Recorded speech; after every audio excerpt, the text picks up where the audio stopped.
Derecho es un programa con objetivo social que investiga los casos y los pone a discusión delante de profesionales especialistas. En ningún momento el Canal TRO se compromete a prestar el servicio profesional de tipo legal que el caso requiera.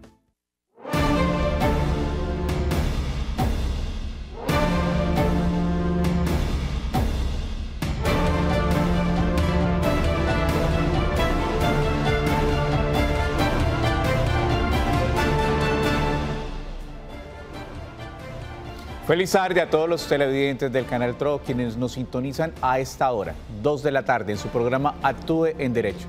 Programa con responsabilidad social que está directamente ligado a dar solución a sus necesidades jurídicas y sociales que tengan ustedes los televidentes del Gran Santander. Esta ha sido una semana en la cual la Gobernación del Departamento de Santander ha querido conmemorar la Semana por la Paz, una semana que se ha conmemorado de forma ininterrumpida por 33 años. Esta se inició desde el 6 de septiembre, ese domingo 6 de septiembre, y va hasta el 13 de septiembre del presente año. Por eso en Actúe en Derecho hemos querido hacer visibles los temas que están directamente relacionados con las víctimas del conflicto armado y las personas que han estado relacionados con este conflicto que lleva o que duró aproximadamente 50 años antes de la firma del proceso de paz. Por eso ustedes vieron ayer un programa muy interesante donde quisimos hacer visibles a las comunidades del Catatumbo que están inmersas en esos programas de sustitución de cultivos ilícitos. Pudimos hacer visibles muchas personas de las comunidades que viven el flagelo de esta situación que es bastante compleja para todos los colombianos, la sustitución de cultivos ilícitos y que está directamente ligada a la economía de estos habitantes de nuestro vecino departamento de Norte de Santander. Por eso es que queremos ayudar a incentivar esa cultura de paz incluyente en nuestro departamento, y lo mejor para hacerlo es socializándoles estos temas a todos ustedes, los televidentes del Gran Santander. Queremos saludar a nuestra compañera habitual de set para que nos ayude a socializar estos temas tan importantes que van directamente relacionados con el tejido social y la reingeniería de nuestra ciudad. Doctora Marlene Murcia, muy buenas tardes.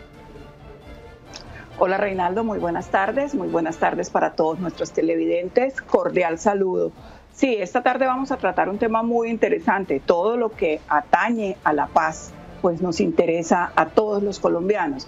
Este tema esta tarde vamos a estar tratando temas atinentes a la paz, a esa paz que tanto deseábamos, que tanto buscamos, pero que al parecer no ha funcionado como esperábamos. Una paz estable y duradera que necesitan y buscamos todos los colombianos, a pesar de que esta semana no haya sido una semana de muy buenas noticias, especialmente con la vida y la dignidad de los ciudadanos y pues presuntamente de algunos excesos que ha tenido el pie de fuerza del Estado, quien tiene el monopolio de la fuerza acá en nuestro país. Para socializar este tema, hemos invitado a un magistrado de la Justicia Especial para la Paz, fue magistrado de la JET, el magistrado Jesús Miller Hormiga. Doctor Jesús, muy buenas tardes y bienvenido a Actúe en Derecho.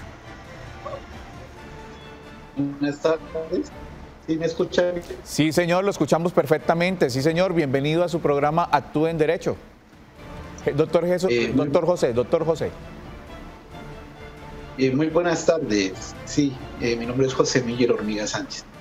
Soy magistrado de la Sala de Definición de Situaciones Jurídicas de la Jurisdicción Especial para la Paz. Y pues agradezco la invitación que ustedes me han hecho, sobre todo en esta semana que es la Semana de la Paz. Bueno, doctora Marlene, el doctor José también hace parte del pueblo indígena Yanacona del departamento del Cauca, un departamento bastante golpeado por el conflicto armado y también por la disputa de tierras. Sí, vemos que la Justicia Especial para la Paz está constituida por mujeres, por diversos integrantes, por participantes integrantes, por ejemplo, de los pueblos indígenas. Se ha querido hacer una justicia diversa, variada, donde tengan cabida todas las corrientes de este país, y que de alguna manera se han visto, pues, como todo el pueblo colombiano, inmersos en este conflicto. También existe representación de la parte afrocolombiana.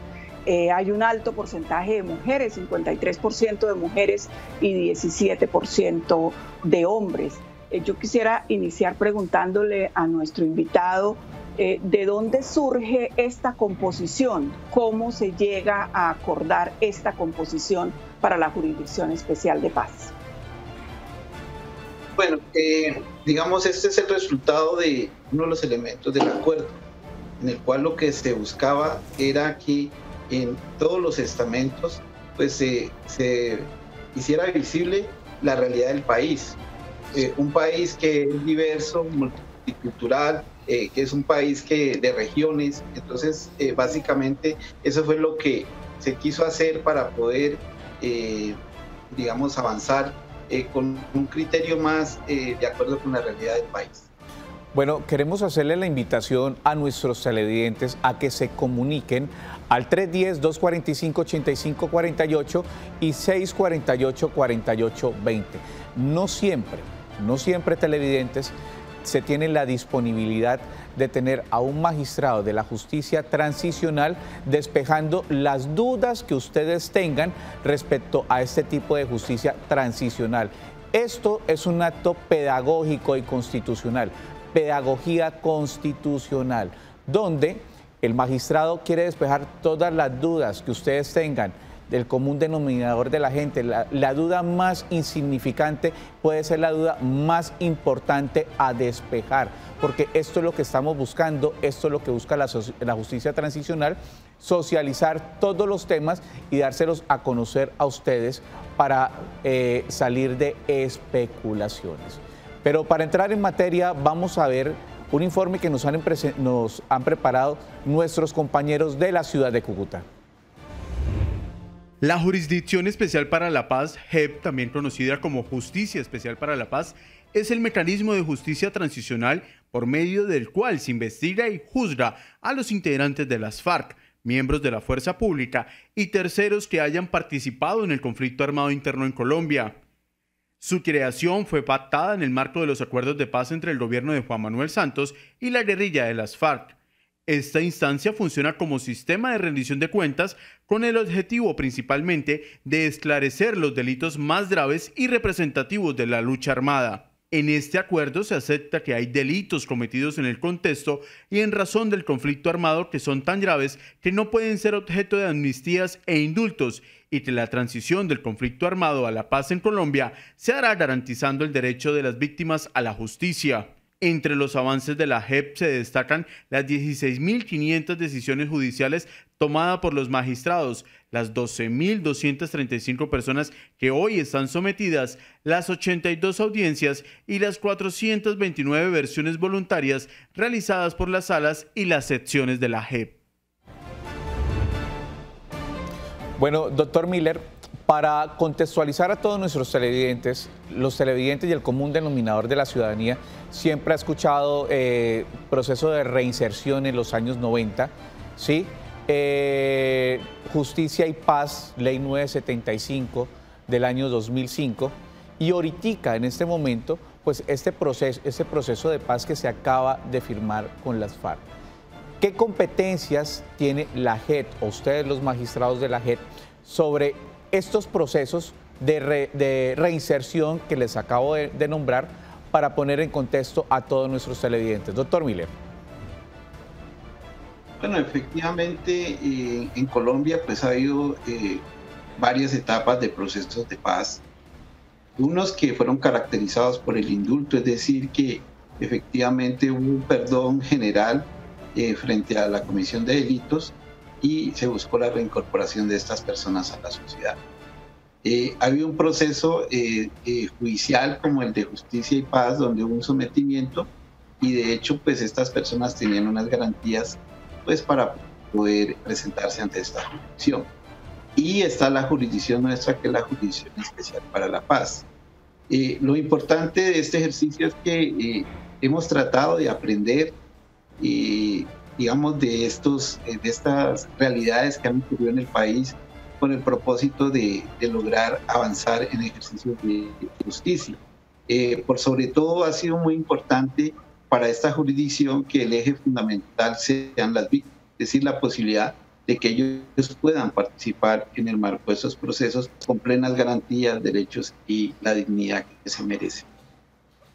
Doctora Marley. Doctor Miller, perdóneme que me aparte un poco de la técnica jurídica en el lenguaje, pero quiero preguntarle algo que la mayoría de personas del común se preguntan y que dicen como si fuera una verdad. Dicen, la Justicia Especial para la Paz es un invento que se hizo a medida y con todas las dimensiones de lo que solicitaron las FARC.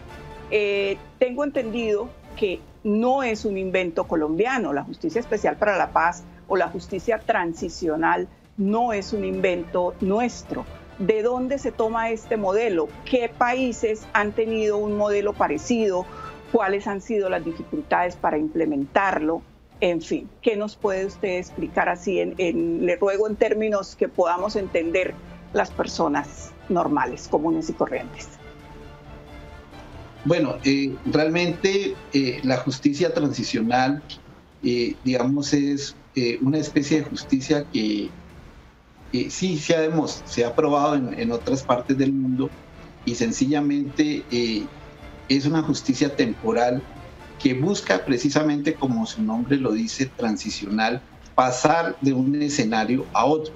En este caso, de un escenario de violencia, de violación masiva de los derechos humanos, a un escenario en el cual se pueda establecer condiciones en las cuales los derechos humanos puedan ser realizables. Entonces, básicamente, ese tema de la justicia transicional es lo que busca.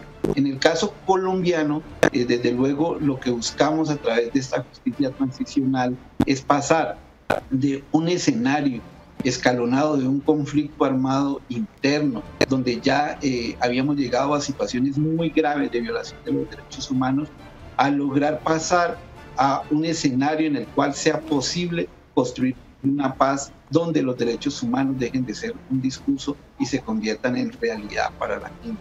Entonces, por eso es transicional. Desde luego, no es un invento colombiano, pues este ejercicio ha estado en los países donde ha habido grandes conflictos, en el Oriente, en África, en la antigua Yugoslavia. Entonces, realmente tiene antecedentes muy importantes.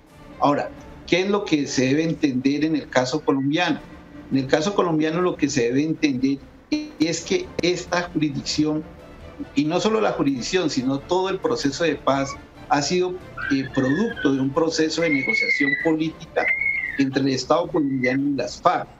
Es decir, muchos de los procesos internacionales se dieron en el ejercicio de que alguno ganó la guerra, entonces ganador sobre vencido.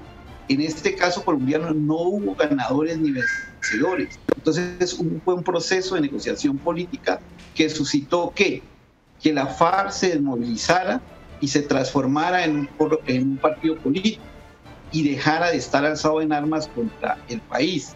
Sus integrantes se desmovilizaran, se concentraran, se identificaran, se sometieran ante la justicia y en este proceso están en este momento. Entonces es importante entender que de alguna manera esta justicia, pues desde luego, sí tuvo una negociación política y las partes, pues lógicamente buscaban unos intereses que les pudieran servir. O sea, nadie se podría someter a un escenario de justicia pues para ser condenado de por vida a una cárcel. Y en ese sentido, como no se pudieron vencer, como no los pudo someter la justicia bajo sus parámetros normales, pues se somete bajo un proceso de negociación. Entonces, esa es la primera parte que hay que entender, porque si nosotros entendemos que hubo una decisión política, que hubo un proceso de negociación, y que esa negociación política, ese proceso de negociación en este momento se implementó a través de unas reformas constitucionales que nos corresponde a nosotros como jueces transicionales. No entrar en la discusión del conflicto en sí mismo ni en la participación de las partes, sino efectivamente el dar cumplimiento a esas reformas constitucionales, a ese desarrollo legal que suscitó ese acuerdo y que a nosotros como servidores públicos nos corresponde hacer cumplir. 310-245-8548, señora Marlen, tenemos llamada de uno de nuestros televidentes. Muy buenas tardes. ¿Aló? Don Freddy, muy buenas tardes. ¿De qué sector nos llaman? Buenas tardes, gracias. Aquí desde el barrio San Alonso. ¿Cuál es su inquietud? Dos preguntitas. Sí, señor. Para el señor magistrado, a nosotros nos vendieron la idea de que iba a haber verdad, justicia, reparación y no repetición. Para el señor magistrado, ¿qué verdad ha dicho las FARC en estos años que lleva ahí sentado mamando los gallos? Segundo, que diga sí o no va a haber cárcel para esos terroristas. Don Freddy, muchísimas gracias por su apreciación. Doctor Miller, ¿qué podemos decirle a nuestro televidente respecto al tema que nos pone en la mesa? Igual, ese es el concepto que tiene el común denominador de la gente. No ha logrado separar por qué se lleva a la justicia transicional a las personas que estuvieron inmersas en el conflicto armado y que precisamente si no cumplen con esa premisa de la verdad, pues no van a tener los beneficios de la justicia transicional y tendrán que asumirse a la justicia ordinaria. Doctor Miller. Bueno, efectivamente, pues como yo le digo, no solamente es con el tema de las FARC, porque no solamente ellos son los que están obligados ante esta jurisdicción, pues también están los miembros de la fuerza pública, los servidores públicos no miembros de la fuerza pública y civiles. Que fue uno de los puntos más álgidos en esta implementación de la Justicia Especial por la Paz.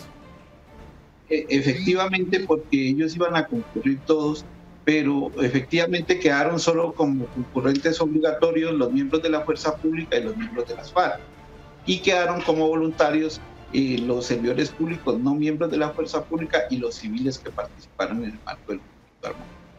Ahora, yo quiero indicarle al oyente en la primera parte, cuando él nos dice que se prometió, o sea, nosotros no prometimos nada, nosotros somos servidores públicos y cumplimos la Constitución y la ley, y ahí está la ley y la norma para nosotros hacerla cumplir como jueces que somos.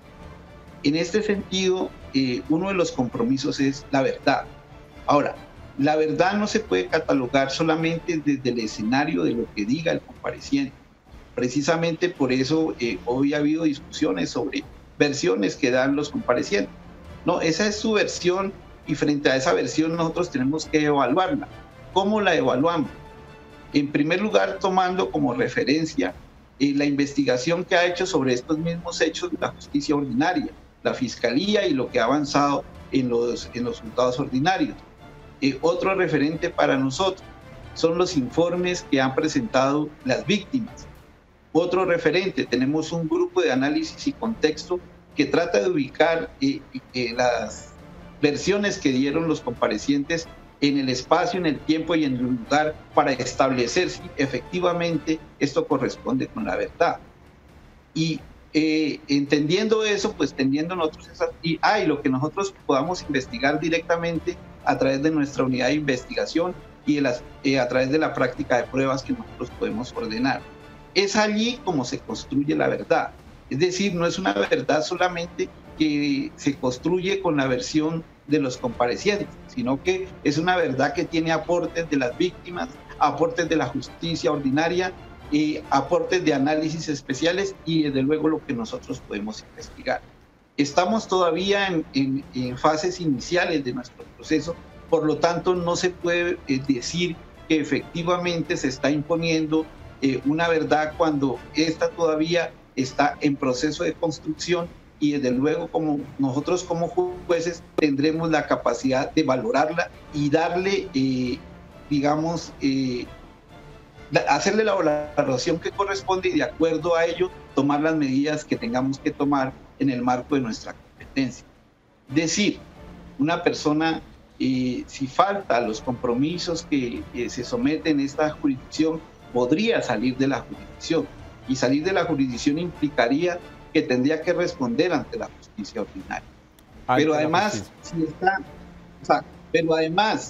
si queda en el marco de nuestra justicia, pues hay sanciones que son las que llamamos sanciones propias. Esas sanciones propias se dan a aquellas personas que efectivamente aportan la verdad y que reconocen responsabilidad de manera clara, expresa, sin dudas y que se puede computar.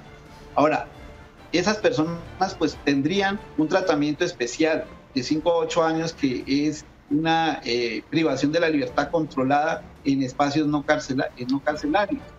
Pero desde luego habrán otras personas que de pronto en un ejercicio de sus decisiones dicen una verdad tardía. Esas personas sí tendrán privación de la libertad efectiva en establecimiento carcelario, entre 5 y 8 años si dicen verdad tardía. Ahora, si otras personas no dicen la verdad y nosotros tenemos los elementos para demostrar que efectivamente son responsables, pues entonces tendrán unas sanciones de carácter ordinaria que va de 15 a 20 años de prisión. Entonces, realmente sí hay sanciones y realmente estas cosas se valoran. Entonces, no se trata de que efectivamente se diga que no estamos cumpliendo con el tema de la verdad cuando apenas estamos en fases iniciales del procedimiento. La verdad es una construcción que se está haciendo con todas las partes, especialmente las involucradas en el punto 5 del acuerdo, que son las víctimas del conflicto armado. Víctimas reconocidas, contrario a lo que sucedía con procesos anteriores, como la Ley 975, donde el postulado de Justicia y Paz aceptaba el hecho por línea de mando y hasta ahí terminaba prácticamente la investigación. Agradecemos a todos nuestros televidentes que todas sus intervenciones, todas las intervenciones que están haciendo, sabemos que las están haciendo dentro del marco del respeto y de la cordialidad, ya que en esta Semana por la Paz debemos desescalonar la terminología con la que nos referimos a estos temas. Muy buenas tardes, tenemos televidente en línea. Muy buenas tardes, quisiera hacerle una pregunta al señor magistrado. Don Manuel, muy buenas tardes, ¿cuál es su pregunta? Teniendo en cuenta que los señores terroristas de la FARC ya fueron y declararon la mayoría ante la Jurisdicción Especial y llegaron y negaron todos que hayan cometido violaciones, homicidios, toda esa cantidad de crímenes que cometieron, y ya negaron, ¿qué se puede hacer en contra de esa gente? Porque no sé si hay algún tratamiento diferente a lo que diga, lo que dice lo que se firmó en el pacto ese de... El acuerdo en La Habana entre el gobierno nacional y las extintas FARC. Correcto, sí, porque ya ellos dijeron que no, y la senadora esa dijo que ellos no habían hecho nada, que eran ofreciendo los servicios a la humanidad. Gracias. Don Manuel, muchísimas gracias a usted. Doctor Miller, creo que esto va relacionado con la respuesta que usted estaba dando, que si ellos no hacían su aporte a la verdad, pues terminaban de una vez, salían de la justicia especial y terminaban en la justicia ordinaria. Doctor Miller. Pues lógicamente eso no es así pues de facto, ¿no? Todo tiene su procedimiento, pero desde luego todo esto que aporten los comparecientes va a ser objeto de confrontación y valoración, y en el momento debido y respetando el debido proceso, pues se tomarán las decisiones de cara al país que sean convenientes y necesarias en cada caso en particular. Bueno, tenemos mensaje de la ciudad de Cúcuta. Mi pregunta es, ¿qué tipo de sanciones impondrá la JEP cuando los implicados no dicen la verdad?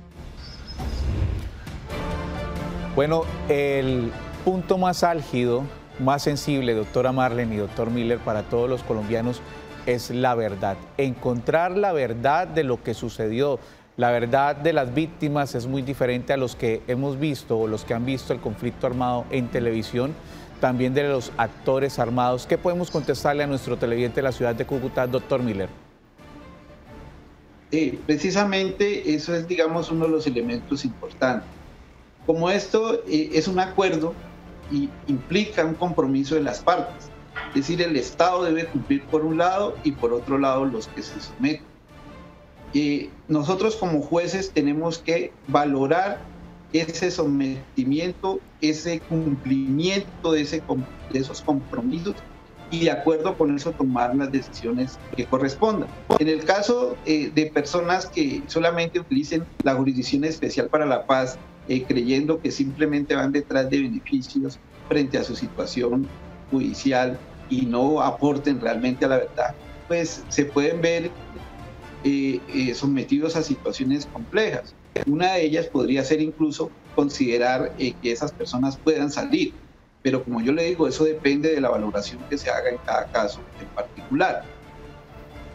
Otras, básicamente, si están faltando a la verdad, entonces allá hay una unidad de investigación que es como cumple la función como la Fiscalía General de la Nación, y de alguna manera esta unidad acusa a estas personas ante el tribunal, y estas personas, al ser acusadas y se les demuestra que efectivamente son responsables de estas conductas, podrían recibir dentro de la JEP las sanciones ordinarias, que van de 15 a 20 años de prisión, o sea, de privación efectiva de la libertad. Doctor Miller, doctora Marlene, vamos a nuestra primera pausa comercial y enseguida continuamos con este importante tema, justicia transicional en el marco de la Semana por la Paz con su programa Actúe en Derecho. Ya regresamos.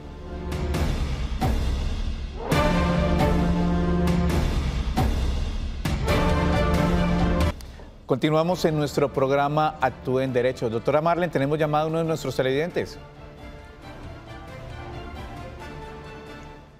Buenas tardes, tenemos llamada de don Juan Carlos. Don Juan Carlos, ¿de qué sector de la ciudad se comunica? ¿De dónde nos llama? Buenas tardes, doctora Marlene. Un saludo muy especial al doctor Reinaldo y al invitado de hoy. ¿Sí? Feliz tarde, don Juan Carlos. ¿En qué le podemos ayudar? Sí, lo llamo desde el municipio de Piedecuesta, ¿no? Oiga, doctor Reinaldo, también yo creo que nosotros tenemos que reflexionar en lo siguiente, ¿no? Nosotros somos 50 millones aproximadamente, digamos 50 millones de colombianos, ¿sí? Donde prácticamente nadie, ¿sí? No, es como si no tuviéramos un presidente, mandamos 5 millones de mercados y los otros 45, como dicen los antioqueños, sálvese quien pueda, ¿sí? Ahora vemos como el caso, digamos, de la clase política, que es el que más, es la vena rota, es la aorta que más está cometiendo la corrupción, ¿sí? El derrame más que nadie ha podido, no hay cirujano que sea capaz, ¿sí? Es el que causa la pobreza. Oye, eso nadie lo combate, por eso muchas veces nosotros cuando pasean, digamos el caso del doctor Álvaro Uribe Vélez, que se lo quitamos a este y se lo pasamos a la fiscalía, pues la gente pierde la credibilidad, es el punto en que el alfabeta es... Se cayó la comunicación con nuestro televidente, con don Juan Carlos de la ciudad de Piedecuesta, 310-245-8548, tenemos un mensaje de uno de nuestros televidentes. Doctora Marlene. Magistrado, ¿todas las personas que entran en la JEP tienen garantías de amnistía e indulto? Bueno, dos términos bastante amplios, doctor Miller, y que la ciudadanía quiere saber hasta cuál es la competencia de cada término, hasta dónde va. ¿Esas competencias son absolutas, esas amnistías? ¿Qué le podemos decir a nuestros televidentes? Bueno, pues tratando de explicarlo en lenguaje sencillo, ¿no? Sí, señor, universalizando términos. Muchísimas gracias. Como pues, el olvido, o sea, el olvido o la renuncia a la persecución judicial. Y el indulto, es decir, el perdón frente a situaciones incluso ya sancionadas. Entonces, tratando de ser muy escueto en estos dos términos. Realmente, por eso yo le decía, en procesos pasados pues, se hablaba del indulto general y básicamente no importaba, digamos, el tipo de delitos que se estaban cometiendo y efectivamente pues había una amnistía y un indulto general. En el caso de la Jurisdicción Especial para la Paz existe amnistía, pero para los delitos menos graves, en el caso de los cometidos por los miembros de las FARC. Y en el caso de los delitos menos graves cometidos por los miembros de la fuerza pública, hay una renuncia a la persecución penal o una extinción de la sanción. Entonces, frente a eso, es frente a los delitos menos graves. Ahora, una persona podría, por algunos delitos, pues recibir amnistía y otros, pues indulto en su caso en particular, o la renuncia a la persecución penal, pero por los otros delitos que son más graves, entonces seguiría el proceso normal. Doctor Miller, ya que estamos universalizando términos, este es el interrogante, doctora Marlene, que se le presentaría a los televidentes que nos están escuchando en este momento. Expliquémosle a nuestros televidentes cuáles serían esos delitos menos graves, tanto por parte de la fuerza pública como de las extintas FARC, doctor Miller, porque estarán preguntando, bueno, la gran mayoría de delitos fueron de lesa humanidad, fueron en contra de los derechos humanos. ¿Cuáles terminarían siendo entonces los menos graves por parte de las FARC y de la fuerza pública? Doctor Miller. Bueno, un ejemplo, el porte ilegal de armas, en el caso de las FARC. Se entiende que no se puede cometer rebelión pues, sin armas, entonces el porte ilegal de armas sería un delito ¿qué? Amnistiable. En el caso, por ejemplo, de la fuerza pública, un delito, por ejemplo, como están en un operativo y fuera de eso, pues hacen pillaje, roban cosas o ocasionan lesiones personales, pero no graves, esos podrían ser delitos a los cuales se le puede renunciar a la persecución penal.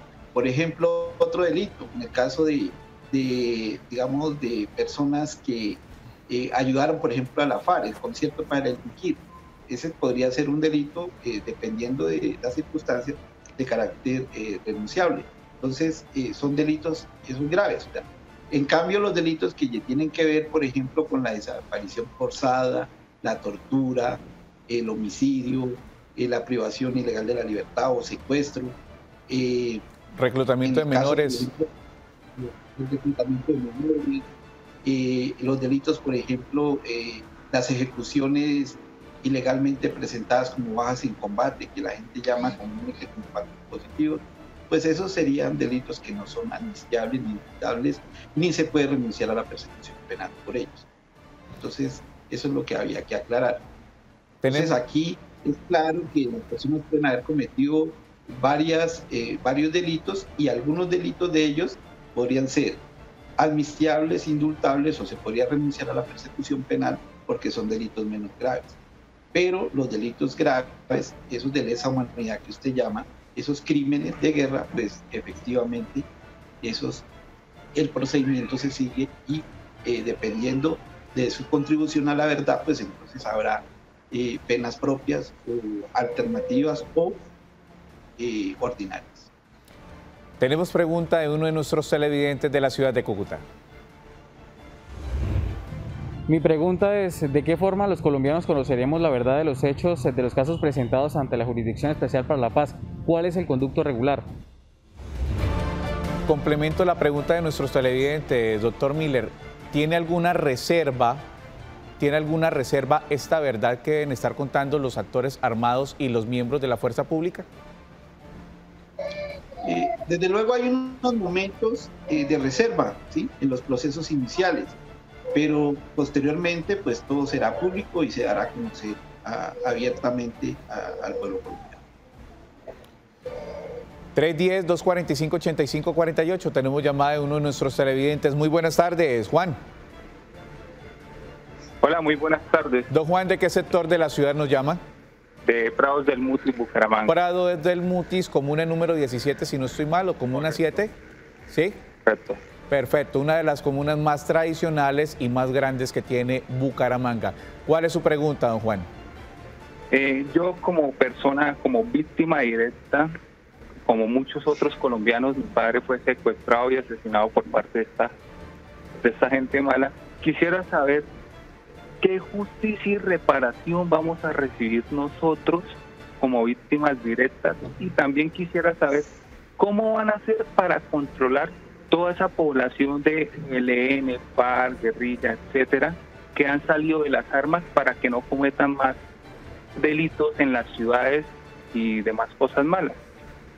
Don Juan, muchísimas gracias. Doctor Miller, ¿qué podemos decirle a nuestro televidente de la Comuna 7 de Bucaramanga? Bueno, efectivamente, y lo que se buscaba a través del proceso de paz, y ojalá pues hubiera incluido a todos los grupos armados y pudiéramos estar en una situación diferente. pero pues esta es la que nos correspondió. Y nadie puede negar que efectivamente este proceso de paz con las FARC, pues de alguna manera ha sido muy significativo, en el sentido de que más de 11.000 hombres alzados en arma en este momento están sometidos a la justicia. Ahora, desde luego, por ejemplo, algunas personas reincidieron en la comisión de delitos, ya sea comunes o los otros en tomar las armas nuevamente.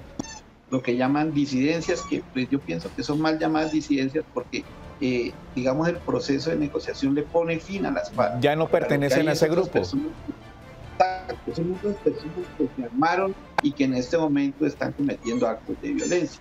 Y desde luego los otros grupos armados que no hicieron parte de este proceso de paz. Lo ideal era que todos hubieran estado frente a ellos, y pues eso no nos corresponde a nosotros como jueces, ¿no? Realmente pues el querer sí sería efectivamente de que hubiese una política de paz que incluyera pues a todos, y desde luego pudiéramos tener la posibilidad de tener paz entre todos. Ahora, frente a lo que a nosotros sí nos corresponde, efectivamente las personas que se han sometido ante la Jurisdicción Especial para la Paz asumen un compromiso de no repetición. ¿Eso qué implica? Implica que aquellas personas que cometan nuevos delitos después de la firma del acuerdo, ¿sí?, estando sometidos a nuestra jurisdicción, o que se levanten en armas nuevamente a través de otros grupos organizados. Después del 1 de diciembre del 2016. Exacto, correcto. Entonces, esas personas pierden los beneficios que tenían con la jurisdicción. Y si estaban con la jurisdicción, pues desde luego a través de un incidente podrán ser sacados de la jurisdicción y tendrán que responder ante la justicia ordinaria por esas conductas que ellos cometen. O sea, realmente esa es la razón de ser frente a este tema. Porque si se entiende que ellos se comprometen y se sometieron a la Jurisdicción Especial para la Paz, pues deben cumplir sus compromisos de no repetición. Compromisos de no repetición. Miller, doctora Marlene. Oía yo esta mañana una senadora de la República, muy polémica, por cierto, por sus posiciones de extrema derecha, aunque ella dice que es de centro, que decía que los magistrados de la JEP habían sido escogidos, digamos, por las FARC, que eran personas que pertenecían a ONGs, personas que habían estado militando incluso en la extrema izquierda. También decía que habían sido nombrados mediante un decreto presidencial y que si quería el presidente Duque podía quitarlos. ¿Qué tan cierto es esto, magistrado? Bueno, eso es muy importante, esa pregunta que usted hace, porque de alguna manera soluciona algunas malas versiones que hay frente a la Jurisdicción Especial para la Paz. Bueno, en primer lugar es importante saber que efectivamente el acuerdo de paz se implementó a través de actos legislativos, es decir, a reformas de la Constitución. Y por eso hubo un acto legislativo en el 01 del 2016 que creó un procedimiento especial, ¿sí? Dentro de ese procedimiento especial, pues, fue el que permitió la legislación de todo lo que corresponde a la Jurisdicción Especial para la Paz. En el caso nuestro, hubo un comité de escogencia interna, digamos, compuestos por 5 miembros. Un miembro que era, digamos, prácticamente representación de la parte europea, otro de Naciones Unidas y otro de organismos internacionales. Y había una representación en Colombia de la representación de las universidades públicas. Y había un magistrado de la Sala Penal de la Corte Suprema de Justicia. O sea, ese era el comité de escogencia. Pero frente a ese comité de escogencia se hizo ¿qué? Un concurso público de méritos en el cual pues efectivamente podían participar todos los colombianos que cumplieran con esos requisitos que se estaban exigiendo en ese momento. Y que básicamente esos requisitos exigían experiencia como magistrados, es decir, tener para los de sala más de 8 años de experiencia judicial, para los de tribunal más de 15 años, como cualquier magistrado de tribunal y de alta corte, y desde luego los títulos de idoneidad para poder cumplir con esos requisitos. Ahora, fuera de ello, pues tenía que, digamos, demostrarse conocimiento en derechos humanos, en derecho internacional humanitario, en derecho constitucional, en derecho penal, o sea, había que demostrar esas capacidades.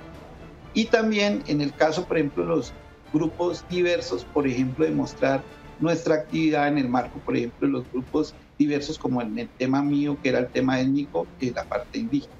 O sea, pero desde luego eso fue un concurso abierto, se inscribieron casi más de 3.500 profesionales de Colombia, y efectivamente de esos profesionales de Colombia salieron los 38. ¿Sí? Entonces eso fue un concurso público y abierto. Desde luego, sí, señor. Eso no fue un decreto presidencial, y pues tampoco el nuevo presidente podría sacarnos a nosotros, digamos, así de la manera como ya hice por decreto, porque nosotros tenemos un periodo constitucional. O sea, el periodo de nosotros es constitucional, está en un acto legislativo, por lo tanto tendrían que reformar la Constitución para podernos sacar. Ahora, no quiere decir que nosotros no nos podamos retirar. Uno podría renunciar, podría cometer una falta y dar lugar, digamos, como cualquier servidor público en Colombia, pues para ser destituido del cargo, pero mientras tanto eso no, estaríamos protegidos porque nuestro periodo es de carácter constitucional. Y fuimos elegidos con un concurso público y abierto en el cual pudieron participar todos los profesionales colombianos, abogados que cumplían con el. Además, pues recordemos que el presidente de la República, cuando es nombrado, cuando es posesionado, jura actuar dentro del marco de la Constitución y la ley. 310-245-8548, tenemos llamada a uno de nuestros televidentes. Muy buenas tardes. Don Héctor, muy buenas tardes. Mientras restablecemos comunicación con don Héctor, vamos a nuestra última pausa comercial y enseguida continuamos con las conclusiones de este importante tema, justicia transicional. Ya regresamos.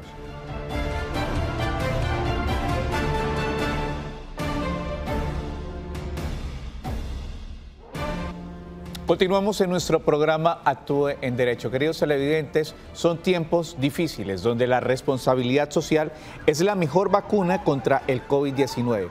Por eso el Canal TRO ha implementado esta campaña La mejor prevención está en tus manos. Primero, moje las manos con abundante agua. Segundo, aplique suficiente jabón. Tercero, frote las palmas de las manos. Cuarto, frote las palmas entrelazando los dedos. Quinto, frote el dorso de los dedos con la palma de las manos. Sexto, frote la base de los pulgares. Séptimo, lave bien las uñas. Octavo, frote rotacionalmente las muñecas. Noveno, enjuague con abundante agua. Y décimo, seque las manos con una toalla limpia. Campaña del Canal TRO.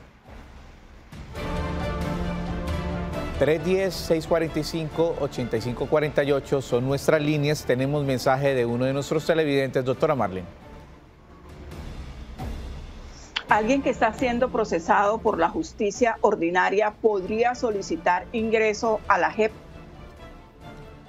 ¿Qué le podemos decir a nuestro televidente? Esta pregunta ha sido recurrente. Hay muchas personas que están siendo procesadas por la justicia ordinaria y dicen, no, yo quiero irme a la JEP. Mi delito, digamos, mi conducta se cometió y tiene relación con el conflicto armado. ¿Cómo se evalúa esto? ¿Cómo puede una persona que está siendo juzgada en la justicia ordinaria pasar a la Jurisdicción Especial de Paz? ¿En qué casos se daría esto? Bueno, efectivamente, esta es una justicia que tiene una competencia, una temporalidad. Y precisamente todos aquellos delitos que se cometieron antes del 1 de diciembre de 2016 y que están en el marco del conflicto armado, pues, digamos, pueden ser de nuestra competencia una vez, pues, las personas lo soliciten y se sometan. Ahora, una persona se somete y al someterse no quiere decir que ya está en la Jurisdicción Especial para la Paz. Por ejemplo, en el caso de los que son forzosos, ya sean miembros de las FARC, miembros de la fuerza pública, estos hay que hacerles primero pues un estudio de competencia para determinar si sus conductas están en el marco de lo que puede hacer la Jurisdicción Especial para la Paz. Por ejemplo, una competencia de carácter personal. Entonces, en este caso, por ejemplo, miembro de FARC, miembro de Fuerza Pública, se demuestra efectivamente puede tener competencia personal. Pero luego viene una competencia temporal. O sea, los delitos fueron antes del 1 de diciembre de 2016, sí fueron, entonces hay una competencia temporal. Y luego viene un estudio de competencia material. Esas conductas tuvieron causa o motivo en razón al conflicto armado. Entonces, dependiendo de esas circunstancias, entonces una persona podría ser o no podría ser admitida en la Jurisdicción Especial para la Paz. En el caso de los que no son, comparecientes forzosos, como son los funcionarios del Estado no miembros de la Fuerza Pública y los terceros civiles, estas personas, además de pasar el estudio de competencia, es decir, de determinar si la competencia personal y temporal y material, estas personas tienen que hacer unos compromisos de aporte a la verdad con anterioridad a que se puedan recibir en la JEP.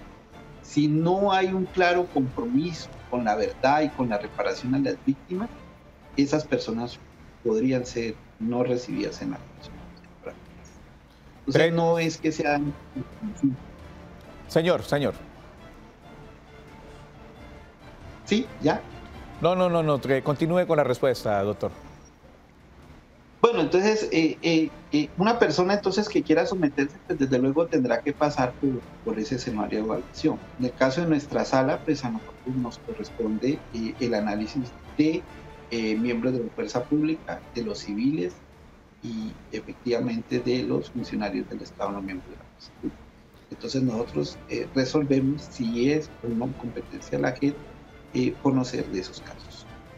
Y lógicamente, pues una vez sea así, pues entonces eso implica una suspensión de los otros procesos para que la jurisdicción asuma.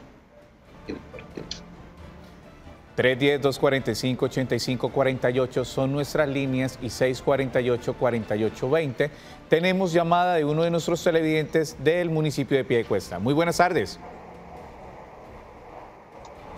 Don Sergio, muy buenas tardes. Bueno, mientras restablecemos comunicación con don Sergio, vamos a ver un mensaje de la ciudad de Cúcuta.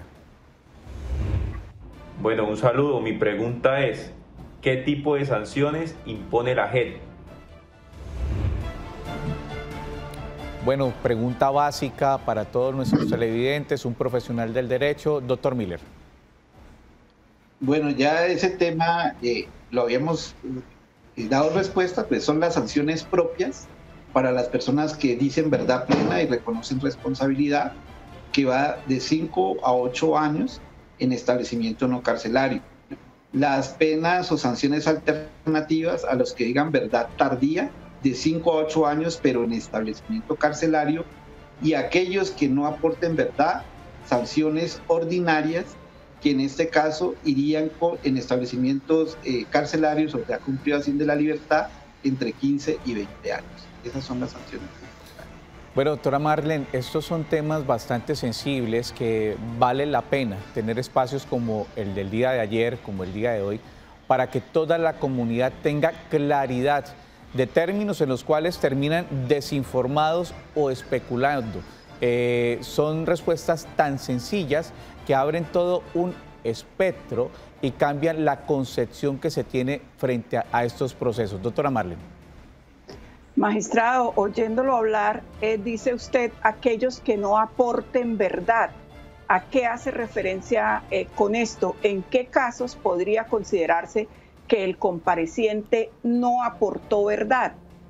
¿Cómo probarían ustedes o cómo se probaría que no aportó la verdad? ¿Y qué tipo de sanción tendría entonces?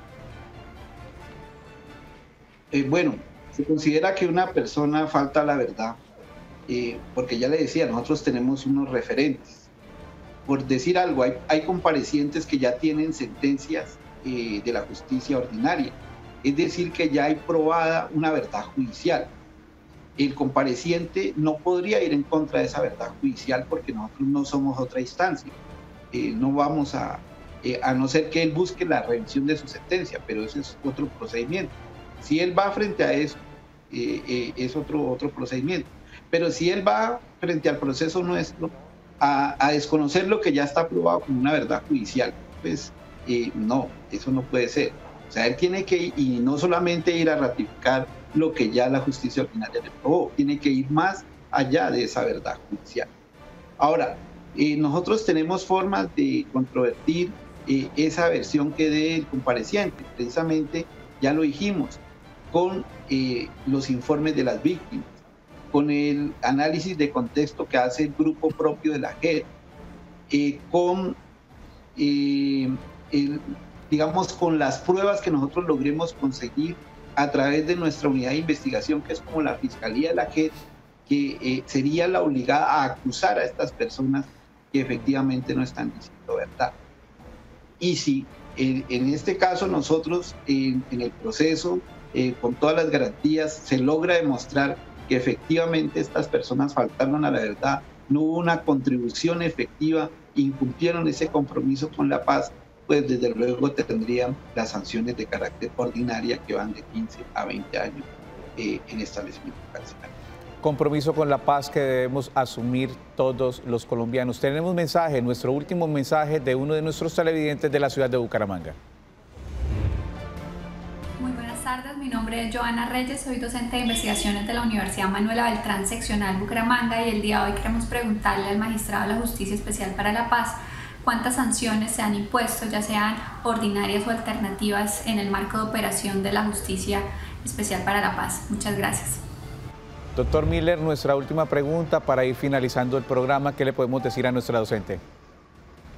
Pues efectivamente hay que decirle a nuestra docente que en este momento todavía estamos en fases preliminares, es decir, todavía no se han impuesto sanciones. Entonces esperamos y en el momento que ya se agoten todas las etapas procesales, pues que las sanciones se puedan dar y sean conocidas por todo el pueblo colombiano. Doctor Miller, muchísimas gracias por habernos acompañado y haber socializado este tema tan importante para todos los televidentes del Oriente Colombiano.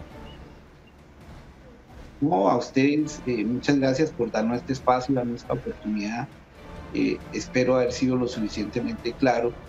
De todos modos, pues para nosotros es muy importante que la ciudadanía conozca cuáles son las competencias, cuál es el trabajo que venimos haciendo en la Jurisdicción Especial para la Paz, que sepan que además de ser servidores públicos que cumplimos la Constitución y la ley, que fuimos elegidos en un concurso público y abierto, somos seres humanos comprometidos con la paz de Colombia. Doctora Mar, muchísimas gracias por acompañarnos también en Actúe en Derecho, y ustedes, nos vemos mañana en Consultorio Jurídico. Continúen con toda la programación del Canal TRO, sigan con su programa Tacones en la Mano. Feliz tarde.